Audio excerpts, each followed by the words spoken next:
성경 본문을 함께 합독하시겠습니다. 주 여호와의 영이 내게 내리셨으니 이는 여호와께서 내게 기름을 부으사 가난한 자에게 아름다운 소식을 전하게 하려 하심이라. 나를 보내사 마음이 상한 자를 고치며 포로된 자에게 자유를, 갇힌 자에게 노임을 선포하며 여호와의 은혜의 해와 우리 하나님의 보복의 날을 선포하여 모든 슬픈 자를 위로하되 무릇 시온에서 슬퍼하는 자에게 화관을 주어 그 죄를 대신하며 기쁨의 기름으로 그 슬픔을 대신하며 찬송의 옷으로 그 근심을 대신하시고 그들이 의의 나무로 곧 여호와께서 심으신 그 영광을 나타낼 자라 일컬음을 받게 하려 하심이라. 아멘. 이 시간에는 성탄의 감사와 회개라는 제목으로 말씀을 전하겠습니다. 정말 우리가 동영상을 보다 보면은 성탄 장식이 정말 갈수록 더 화려해지고 있어요. 이렇게 백화점 앞에서 이렇게 해놓은 것을 보면요. 근데 세상 사람들은 성탄의 그 말하자면 같이 축제 분위기 또 그 화려한 말하자면 그러한 분위기 속에 젖어 있지만은 우리들을 믿는 자들은 이 성탄의 진정한 의미가 무엇인가, 그리고 우리들이 그 의미 그대로 살아가고 있는지를 반성을 해볼 필요가 있습니다. 예수님께서 이제 우리 이 성탄절은 오늘 꼭 오셨다는 것이 아니라 12월 25일에 오셨다는 것이 아니라 그걸 이제 예수님 오심을 기념하기 위해서 12월 25일로 정해 놓은 것인데, 만약에 예수님께서 이 땅에 오시지 않았더라면 이 세상이 어떠했을까? 이 세상이 오심으로 해서 어떤 일이 있었으며 그분이 오시지 않았으면 어떠했을까? 만약에 그분이 오시지 않았더라면 세상은 뭐가 달라졌을까? 초대교회 때 그 말하자면 그리스도인들이 로마의 박해로부터 수없이 많은 사람들이 죽었지만은 그 잔혹한 박해를 받지 않았을 것입니다. 그리고 죽지 않았을 것입니다. 지난 2000년 동안 끊임없이 계속되었던 기독교로 인한 전쟁, 십자군 전쟁이나 30년 전쟁이나 팔레스타인 지역에서도 분쟁이 계속 끊이지 않고 있지 않습니까? 그런 걸 쭉 보면은 예수님께서 오심으로 인해서 수많은 사람들이 죽었고 또한 죽임을 당했습니다. 순교하신 분들을 보면은 심지어는 뭐라 하냐면은 지금 본인이 단두대에서 목이 잘려서 죽으면서도 내 마음 한번 조사해 봐라. 그리스도를 향한 사랑밖에 내 마음에 없을 것이다. 금방 죽어도 그렇게 외치면서 죽어간다는 것이며 자기 믿음을 고백을 한다는 것이죠. 죽음 앞에서. 그래서 인류 역사 이래로 기독교만큼 급진적이고 호전적인 종교는 없었습니다. 기독교만큼 죽일 테면 죽여봐라 하는 그런 종교가 없었어요. 그리고 목숨을 걸고 싸우는 것이죠. 전쟁을 할 때도요. 예수님이 오시지 않았더라면 한국 사회에서도 종교로 인해서 가족이나 친구나 이웃 간에 서로 반목하는 일도 훨씬 적었을 것입니다. 제사로 인해서 얼마나 집안이 서로가 등지는 일들이 많습니까? 예수님을 믿게 되면서 제사를 지내지 않는다고 구남매에서 혼자만 예수님을 믿게 되면서 그날 또 그 앞에 절을 하지 않는다고 얼마나 도외시하는 일들이 많습니까? 그리고 만약에 예수님이 오시지 않았더라면 한국 교회에서 교회가 세습된다거나 아니면은 헌금으로 인해서 비리가 있다거나, 교회가 생기니까 비리가 있지 않습니까? 또한 성직자들이 타락한다거나 이런 일도 없었을 것이고, 또한 이단 종교들이 극성을 그렇게 부리지도 않았을 것입니다. 기독교를 흉내내면서 말하자면 이단 종교의 교주들이 자기를 예수처럼 말하자면 숭배하라고 하면서 극성을 부리지 않습니까? 이단 종교의 공통점은 너무너무 열심이라는 것이죠. 근데 예수님이 오시지 않았더라면 그런 비진리를 목숨 걸고 전하는 자들도 없었을 것입니다. 또한 성탄이 없었더라면 여러 가지 행사를 한다고 그렇게 바쁘지도 않았을 것이에요. 그리고 성탄이 없었더라면 성탄이 있는 가운데서 다채롭게 성탄 행사를 하지 않습니까? 그런데 성탄 그 화려한 행사와는 비교가 될 정도로 외롭고 가난한 사람들이 상대적인 그러한 빈곤감을 더 느끼지도 않았을 것입니다. 계속해서 과학적으로 발달을 해가면서 그 말하자면 전광판에도 얼마나 화려하게 성탄 그걸 말하자면 상징하면서 이렇게 띄웁니까? 그런 걸 봤을 때 세상은 화려하고 정말 어두운 곳이랑은 한 구석도 없는 것 같지만 나는 너무나도 여러 가지 문제로 인해서 쭈그러질 대로 쭈그러져 있는 거예요. 그럴 때 세상을 보았을 때 내가 너무나도 작고 초라한 것처럼 어려운 사람들은 그렇게 느끼지 않겠습니까? 그런데 그것 또한 예수님께서 오시지 않았더라면 그런 일이 없었을 거라는 것입니다. 이것은 예수님께서 오신 이후로 2000년 동안 우리들이 계속해서 이렇게 보고 있는 기독교 역사의 비극인 것입니다. 그래서 역사적으로 볼 때 예수님께서 탄생하심으로 인해서 그게 이제 갈등과 분쟁의 말하자면 원인 제공을 한 것이죠. 그래가지고는 그걸 통해서 또 힘과 권력을 또 서로 얻기 위해서 로마 교황 같은 경우는 그 권력을 얻고 부를 얻기 위해서 많은 부정부패를 저지르지 않았습니까? 그래서 가만히 이 관점에서 본다면 세상 속에서의 타락과 기독교의 그 한 어두운 부분들을 본다면 기독교는 인류에게 행복과 자유를 주기 위해서는 존재하지 않았어야 될 종교인데 존재했다. 예수님께서 오시지 않았더라면 이러한 부작용들이 없지 않았겠는가? 우리가 이렇게 생각해 볼 수 있다는 것입니다. 그렇다면 하나님의 아들이신 예수 그리스도께서 육신을 입으시고 비천한 모습으로 말구유에 태어나셨는데 그분께서 이 땅에 오신 그 본래의 의미는 무엇일까? 그 놀라운 영광을 다 내려놓고 초라한 그 연약한 아기의 모습으로 그 소녀가 자기를 보호해 주지 않으면 죽을 수밖에 없는 그 모습으로 예수님께서 오셨는데 그 원래의 의미는 무엇이겠는가? 오늘 본문의 배경은 뭐냐면 이스라엘 백성들이 바벨론의 포로로 잡혀가지고 유대인들이 이제 참담한 그러한 생활을 하고 있었는데 하나님께서 선택하신 이 백성인 이스라엘 백성들이 예루살렘의 멸망을 목격하고 바벨론의 포로로 잡혀가서 거기서 절망스러운 생활 또 억압된 생활을 계속 했었어야만 해요. 그런데 포로로 끌려간 그들에게 예수께서 하나님께서 메시아를 보내시겠다고 지금 예언을 하신 것입니다. 이스라엘 백성 말하자면 이스라엘의 그 이사야 선지자를 통해서 지금 예언을 하신 거예요. 너희들 비참하게 모든 것이 다 망해버린 것 같지, 아무 소망이 없는 것 같지, 너에게 남은 것 절망밖에 없는 것 같지 않냐?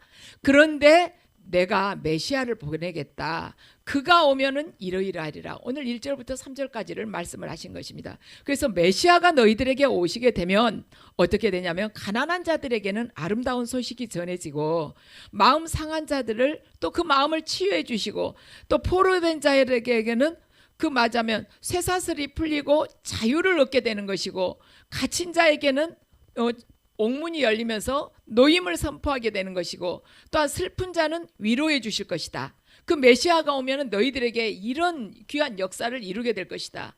그래서 내일이 보이지 않는 어떤 고난 가운데서 이렇게 이사야 선지자를 통해서 전해진 이 메시아에 대한 약속이 유대인들에게 있어서는 유일한 희망이었습니다. 그리고 그들에게 있어서 지금 주어진 그 고통스러운 시간을 견뎌낼 수 있는 힘을 이 하나님께서 이사야 선지자를 통해서 주신 예언 말씀을 통해서 그 힘을 얻어갔다는 것입니다. 이스라엘은요 예루살렘에 돌아오기는 했지만 메시아만 오신다면 자유와 회복을 충분하게 우리가 경험할 수 있을 것이다. 정말 그때는 희년이 된다. 빼앗겼던 것들 모두 되찾고 회복이 될 것이다. 이렇게 생각을 하고 있었습니다. 그런데 그동안에 별 변화가 없었어요.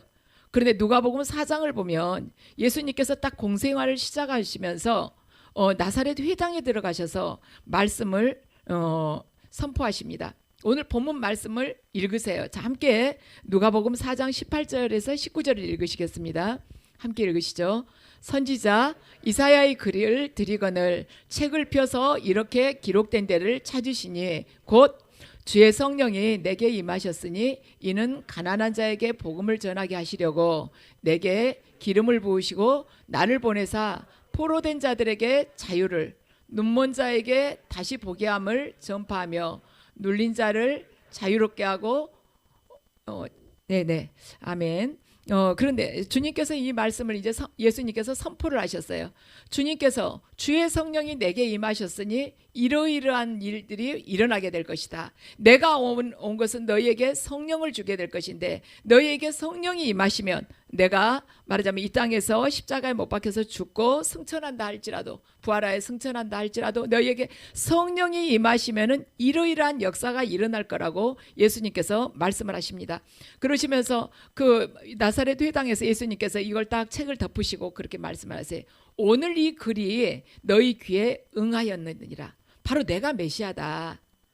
그 하나님께서 이사야 선지자를 통해서 주신 그 말씀 안에 있는 그 메시아가 바로 나란다. 예수님께서 이 메시아이시고 이제 하나님 나라가 세상에 도래했다는 것입니다. 유대인들이 그토록 고대하고 기다렸던 하나님께서 통치하시는 그 나라는 어떤 나라였냐면 로마의 식민지로부터 해방돼서 자유롭고 또한 억압도 이제는 받지도 않고 가난도 없고 억울함 아니면은 차별도 받지 않는 그런 세상들이었어요. 유대인들이 원하는 메시아가 자기들에게 왔을 때 하나님께서 말하자면 허락하시는 그러한 은혜는 뭐냐면 하나님이 통치하시는 그 나라는 바로 이러한 것들이었습니다. 하지만 예수님께서 오신 후에 세상은 아직까지도 크게 달라지지 않고 있습니다. 이스라엘 백성들도 예수님께서 오시던 그 시대에 이스라엘 백성들도 예수님께서 메시아라고 오시긴 했지만은 로마의 그 말하자면 그 지배하에서 이들을 자유케 해주시기를 않았어요. 식민지로부터 해방시켜 주시지 않았습니다. 예수님께서는 정치적인 구원자로 오신 것이 아니었습니다. 그런데 지금도 예수님께서 오신 후로 2000년이 지나지만 세상이 아직 크게 달라지지 않았습니다. 물론 기독교로 인해서요, 여성이나 노약자들의 인권이 크게 개선이 되었습니다. 그리고 평등과 사회 정의가 많이 실현이 됐어요. 지금은 인권이나 평등에 대해서 비기독교인들이 그 일을 맡아서들 많이 하고 있지만 그 시작은 예수님의 가르침이었습니다. 그 까닭은 예수님이 오시기 전에는 정의나 도덕이나 평등이 이 급진적으로 이렇게 선포되지 않았어요. 사람 눈치를 많이 봤거든요. 그래갖고 조금 이제 말하자면 강압적으로 말하자면 이걸 다스리면은 그냥 그렇게 이야기했다가 그냥 쏙 들어가 버린 거, 무산돼 버렸었습니다. 그런데 예수님이 오심으로 인해서 주님의 그 말씀의 은혜를 받고 말씀 안에서 힘을 얻어서 이들이 죽음도 두려워하지 않고 죽음도 불사하고 외친 것입니다. 그래가지고 쟁취해낸 것이에요. 영국에서도 그러지 않았습니까? 윌리엄 윌버포스가 노예 무역 제도를 폐지했지 않습니까? 10년 이상 계속해서 그 말하자면 우리나라 같으면 국회에서 계속 건의하고 해가지고 그게 결국에는 폐지되지 않았습니까? 링컨도 믿음이 있었기 때문에 링컨 대통령도 노예 해방선언 문서에 그가 사인을 하지 않았습니까? 이 남북전쟁이 얼마나 크게 일어났었습니까? 마틴 루터 킹도 그래요. 암살을 당하면서까지도 인종차별에 대해서 계속 외쳤던 것입니다. 왜냐하면 이들이 외친 것이, 죽음을 두려워하지 않고 이들이 외친 것이 하나님의 그 말씀에 입각해서 이 길이 정의라고, 하나님의 말씀에 순종하는 것이라고, 하나님께서 기뻐하시는 거라고 그들이 확신을 했기 때문에, 그리고 하나님께서 원하시는 것을 나를 통로로 통해서 하나님께서 전하는 것을 원하시기 때문에 그들이 외쳤던 것입니다. 그리하여서 이 작은 한 개인이 이 세상을 뒤바꾸는 그런 역사가 일어났는데 바로 기독교, 하나님의 말씀에 의해서 이러한 세상이 변화가 됐다는 것입니다. 그렇다면 우리는 오늘 본문에서 하신 말씀하신 그 예언을 어떻게 이해를 해야 될까? 신학자들은 주님이 오심으로 인해서 하나님 나라는 이미 임했다고 그래요. 예수 그리스도께서 그러죠. 하나님 나라가 가까이 왔다고 그러지 않습니까? 그리고 마귀가 떠나고 성령이 역사하면 그것이 바로 하나님의 통치가 이루어진 것이기 때문에 바로 거기에 하나님 나라가 임한 것이라고 말씀하시지 않습니까? 신학자들은 이렇게 표현을 하고 있습니다. 하나님 나라는 이미 임했지만 이 나라가 온전하게 실현되기에는 아직 온전치는 못하다. 이미 임했지만 아직은 온전하지 못하다. 주님께서 재림하실 때 온전하게 임할 것이라고 신학자들은 선언을 합니다. 계시록 21장 4절 말씀을 함께 읽으시겠습니다. 모든 눈물을 그 눈에서 닦아주시니 다시는 사망이 없고 애통하는 것이나 곡하는 것이나 아픈 것이 다시 있지 아니하리니 처음 것들이 다 지나갔음이러라. 아멘. 자, 요한계시록은 지금 마지막 때 주님께서 오실 때를 지금 말씀을 하고 있습니다. 그래서 주님께서 다시 오시게 되면은 이제는 그때는 사망도 없고 애통함도 없고 곡하는 것이나 아픈 것이 이제는 없을 거라는 거예요. 왜냐하면 처음 것들이 다 지나갔다고 그러죠. 자, 그렇다면 지금 이건 사망이 없다고 그랬어요. 사망이 없다는 것입니다. 이것은 주님께서 재림하실 때를 지금 의미하고 있어요. 그런데 누가복음 4장 18절은 사망이 없다고 하지 않습니다. 병든 자들도 치유함을 받고 봐요. 기름 부으시고 나를 보내서 포로된 자들에게는 자유케 해주고 눈먼 자에게는 다시 보게 해준다는 것입니다. 또한 눌린 자들에게는 또 다 자유롭게 해주시고 가난한 자에게 복음을 주시고 이렇게 하신다고 하지 않습니까? 사망이 없다고 하시지 않았어요. 이것은 재림 때를 상징하는 말씀인 것입니다. 그러면 지금 예수님께서 오늘 본문 말씀이나 또한 누가복음 18절을 통해서 주신 말씀이 똑같은 그러한 의미를 가지고 있지만 이게 주님의 재림하고 똑같은 의미인가? 그것이 아니라는 것이죠. 주님이 예수 그리스도께서 이 땅에 처음 오셨을 때 나타나는 일하고 재림 때 나타나는 일하고 절대 같을 수가 없다는 것입니다. 왜냐? 재림 때는 사망이 없다고 그랬어요. 그런데 우리 계속 죽어가지 않습니까? 사망이 있지 않습니까? 영적으로 죽어가기도 하고 육적으로 죽어가기도 합니다. 그래서 주님이 다시 오실 때는 죽음이 없을 것이기 때문에 이 초림이나 재림 때 일어나는 일은 똑같지가 않아요. 그러면 이 완성되지 않는 하나님 나라를 지금 우리는 살아가고 있는 거예요. 이미 하나님 나라는 오셨지만 아직은 완성이 안 됐습니다.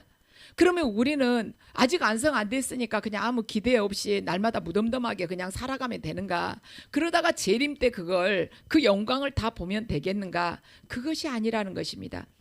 성탄의 의미는 그것이 아닙니다. 우리는요 예수님을 믿을 때 내가 주님을 믿으면요 분명히 나를 변화시켜 주실 거라고 기대를 해요. 그리고 환경도 더 좋아지겠지. 전도하시는 분이 그렇게 하시는 경우가 많습니다. 예수님 믿게 되면은 지금 어려운 그 문제들도 풀리고 병도 낫고 여러 가지가 더 축복을 받게 됩니다. 그렇게 이야기를 합니다. 근데 예수 믿는 사람들이 모여 있는 이 교회는 세상과는 어딘가가 확실하게 다를 거라고 생각하는데 보면은 별로 다른 것이 없어요. 세상 안에 있는 고통 교회 안에도 있고 세상 속에 있는 죽음 교회 안에도 있습니다. 근데 주님께서 다시 오시면은 확 바뀔 것이다. 그렇게들 이야기를 하는데 지금 그럼 이 땅에 살고 있는 그리스도인들은 아무것도 변화시키지 못하고 무기력하게 그냥 하루하루 그냥 살아가야 되는가? 그럼 우리는 뭔가 초림했던 예수님께서 이러한 약속의 말씀을 메시아가 오시면 이렇다고 말씀을 주셨는데 우리는 그냥 오시기 전이나 오신 후나 그냥 똑같이 사는 건가? 이런 생각을 할 수가 있습니다. 우리가 냉정하게 생각해 봤을 때요. 예수님께서 다시 재림하실 때까지 이 세상은 그렇게까지 바뀌지 않을 것입니다. 여전히 착취와 억압과 분쟁은 계속될 것이에요. 우리 코로나 지금 팬데믹이 시작되고 나서 그런 뉴스를 덜 접하지 팬데믹 전에는 외국인 노동자가 많지 않았습니까? 그런데 외국인 노동자들이 얼마나 차별을 받습니까? 일하다가 산재 사고를 당해도 아무것도 말하자면 보상을 받지 못하잖아요. 그 고용주로부터. 왜냐하면 불법 체류를 하기 때문에 이들이 의료보험 혜택도 받지도 못하고 그리고 고용주가 자기들에게 말하자면 부당하게 임금을 지불하지 않아도 이걸 어디 가서 말하자면 고발을 할 수도 없는 것입니다. 그런 차별들을 당할 것입니다.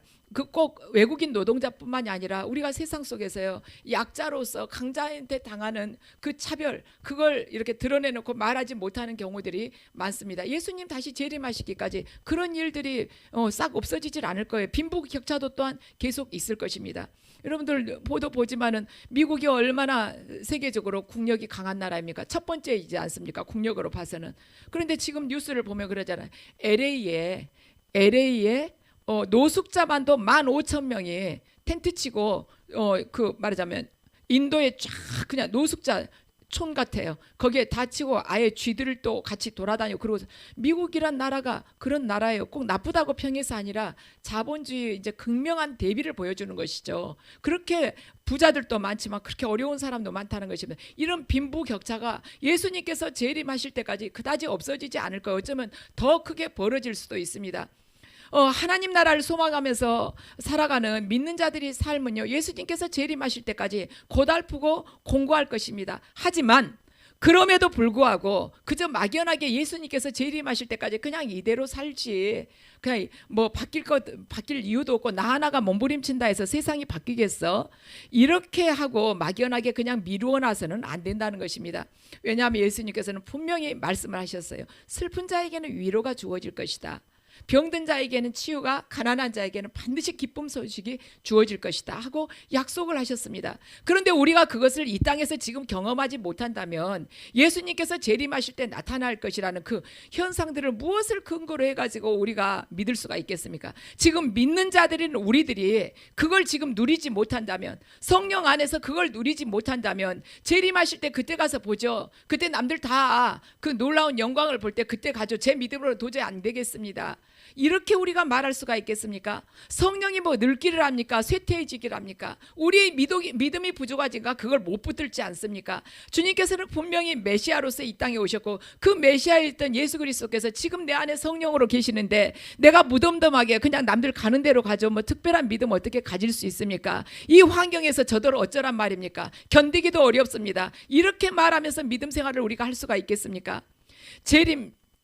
초림의 현상이 일시적이고, 초림 때 예수님께서 3년 동안 사역하실 때 그때 잠깐 말하자면 메시아로서의 그 표적을 본 것이 전부였고, 재림의 현상은 한번 재림하시면 영구적으로 그러한 현상들이 지속될 거라고 우리가 그렇게 생각을 할 수가 있겠지만, 또 하나의 차이가 있는데 초림과 재림의 차이가 있습니다.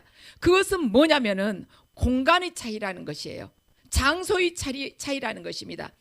재림이 모든 인류에게 임하게 될 그런 변화라고 한다면, 획기적인 어떤 사건, 재림이 전 인류에게 임하게 될 획기적인 어떤 사건이라고 한다면, 초림은요 누구에게 임하게 되냐면 믿는 자들에게 한계적으로 제한적으로 임하는 변화인 것입니다. 그런 사건이에요. 초림은 믿는 자들에게만 제한적으로 임하는 그러한 말하자면 사건이라는 것이죠. 그러므로 주님이 이 땅에 처음 오실 때 일어나리라고 한 그 일들이 언제 일어나는가가 문제가 아니라, 주님께서 이 땅에서 오셔가지고 3년 동안 공사해 가셨을 때 일어난 그 사건들이 언제 일어나지? 예수님만큼 뭐 능력이 우리가 누가 있어? 이렇게 하고 탓할 것이 아니라, 언제가 문제가 아니라 어디서 일어나는가가 문제라는 것입니다. 장소적인 것이 문제라는 것이에요. 그 주님이 모든 것을 지금 승천하시면서 모든 것을 거두어 가지고 올라가 버리신 것이 아니라 지금 장소에 문제가 있다는 것입니다. 주님께서는 지금도 갇힌 자에게 자유를 주고 슬픈 자에게 기쁨을 주는 그 일을 하고 계시는데, 내가 그 처소가 되지 못하고 있다는 것입니다. 내가 그만한 믿음을 갖지 못했기 때문에 그 역사가 내 안을 통해서는 일어나지 않고 있다는 것입니다.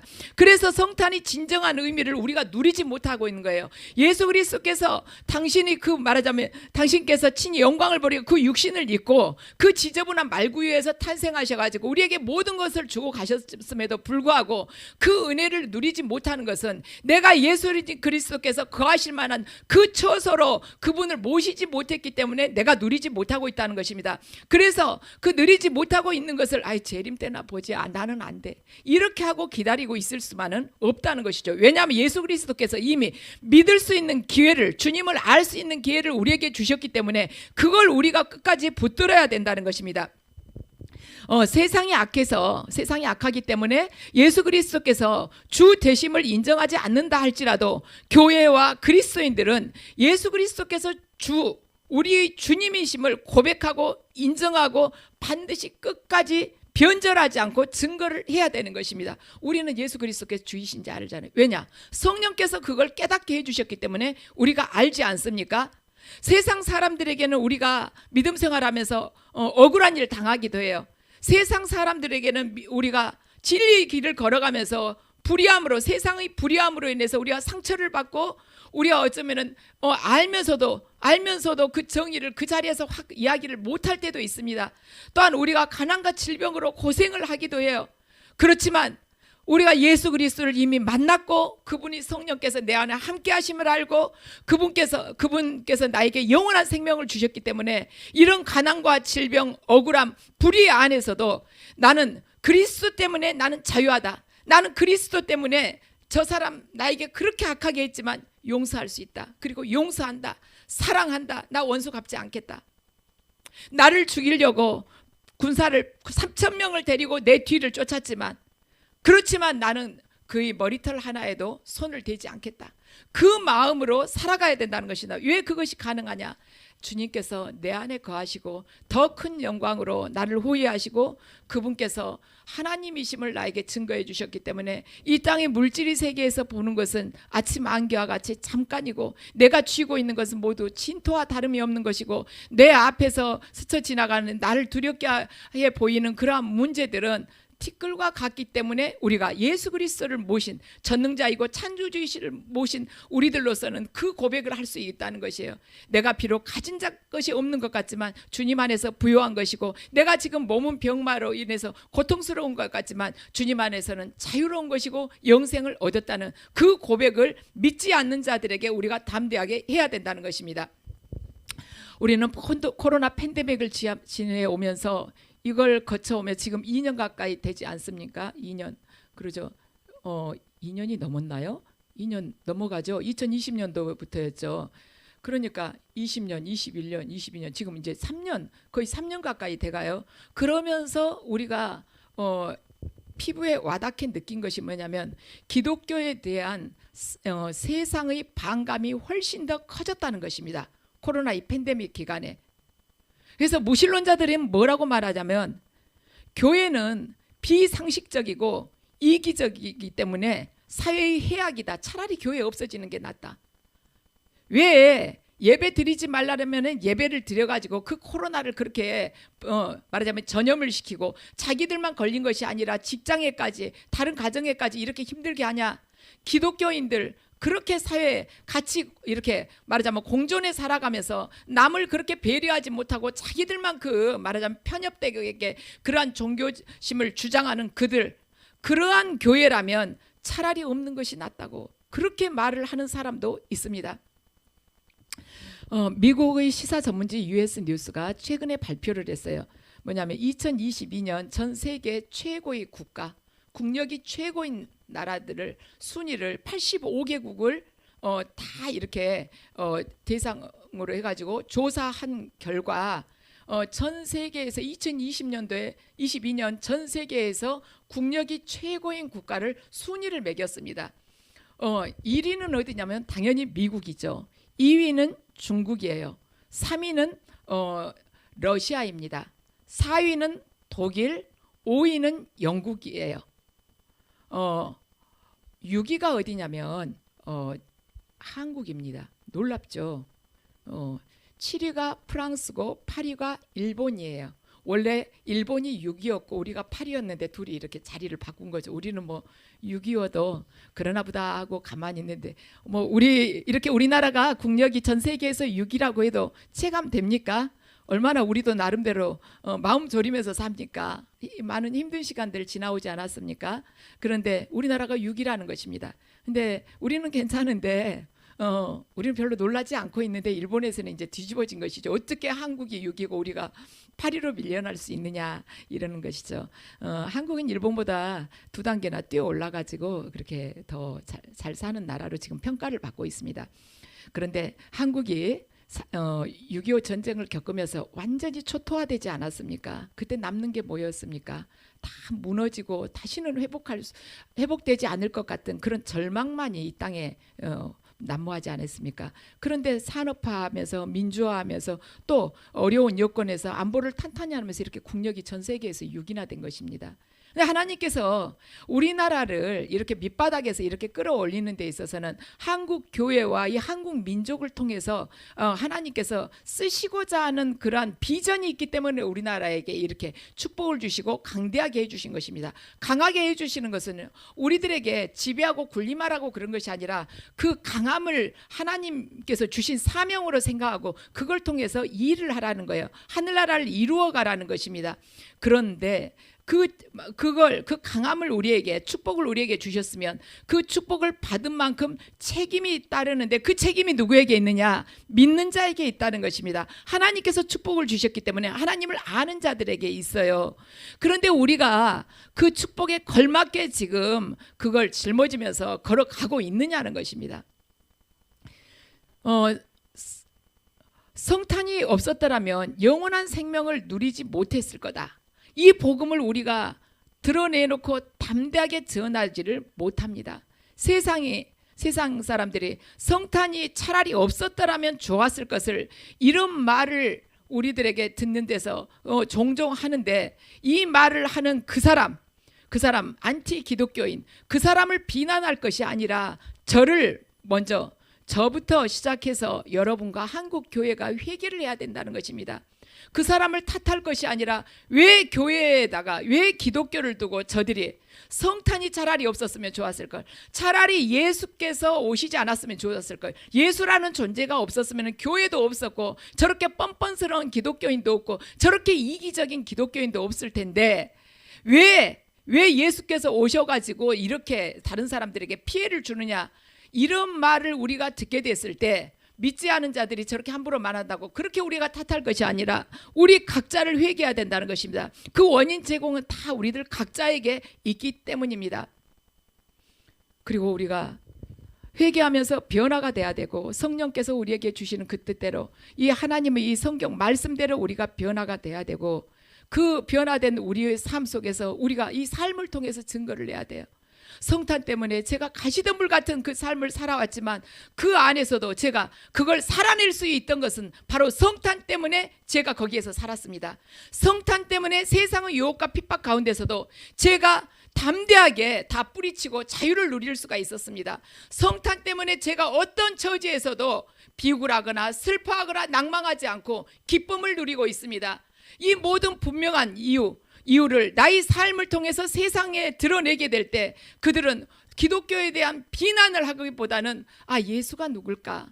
왜 성탄이 있게 됐지? 왜 예수가 하늘에서 내려왔다는 것이지? 그 예수님을 내가 믿어보고 싶다 하고 가까이 오게 된다는 것입니다. 우리가 그 삶을 살아갈 때 성탄이 진정한 의미가 무엇인가? 예수께서 왜 이 땅에 오셔서 죽으시고 부활하시고 승천하셔서 우리들에게 이 말씀과 말하자면 성령을 주셨는지를 그때 알게 된다는 것입니다. 우리가 살아야지 알게 되는 것이에요. 예수님께서는 저와 여러분들을 위해서 이 땅에 오셨고 죽으시고 부활하시고 승천하셨습니다. 우리 모두 그것을 알고 있어요. 성령께서 인쳐주시면서 깨닫게 해주셔서 알고 있습니다. 현실에 대해서 어떤 두려운 일이 닥친다 할지라도 성탄 때문에 저는 담대하게 나갈 수 있습니다. 현실 속에서 어떠한 궁핍함과 어려움이 있다 할지라도 억울함이 있다 할지라도 성탄 때문에 저는 담대하게 살아갑니다 하고 우리가 외치게 될 때 주님께서 그 우리에게 연약한 모습으로 오셨던 그 모습, 그 주님께서 기뻐하실 것입니다. 주님께서 이 땅에 오시고 죽으시고 또한 성령으로 우리와 지금 함께 하시는 것, 그것이 저와 여러분에게 있어서는 최고의 복인 것입니다.